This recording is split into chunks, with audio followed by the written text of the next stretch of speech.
Chapter 10. Brothers, my heart's desire and prayer to God for the Israelites is that they may be saved. For I can testify about them that they are zealous for God, but their zeal is not based on knowledge. Since they did not know the righteousness that comes from God and sought to establish their own, they did not submit to God's righteousness. Christ is the end of the law, so that there may be righteousness for everyone who believes. Moses describes in this way the righteousness that is by the law. The man who does these things will live by them. But the righteousness that is by faith says, "Do not say in your heart, 'Who will ascend into heaven?' That is, to bring Christ down, or 'Who will descend into the deep?'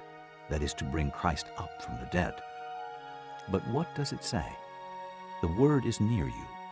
It is in your mouth and in your heart. That is, the word of faith we are proclaiming.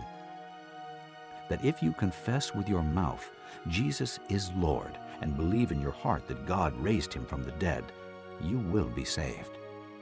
For it is with your heart that you believe and are justified, and it is with your mouth that you confess and are saved.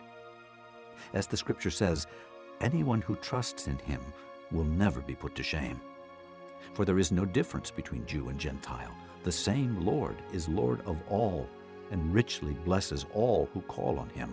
For everyone who calls on the name of the Lord will be saved. How then can they call on the one they have not believed in? And how can they believe in the one of whom they have not heard? And how can they hear without someone preaching to them? And how can they preach unless they are sent? As it is written, how beautiful are the feet of those who bring good news. But not all the Israelites accepted the good news. For Isaiah says, "Lord, who has believed our message?" Consequently, faith comes from hearing the message, and the message is heard through the word of Christ.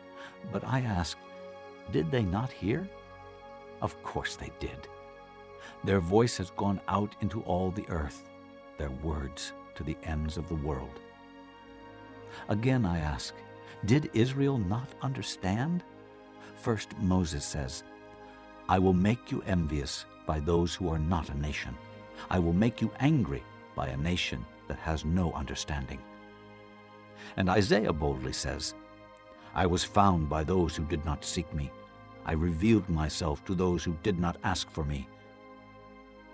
But concerning Israel, he says, "All day long I have held out my hands to a disobedient and obstinate people.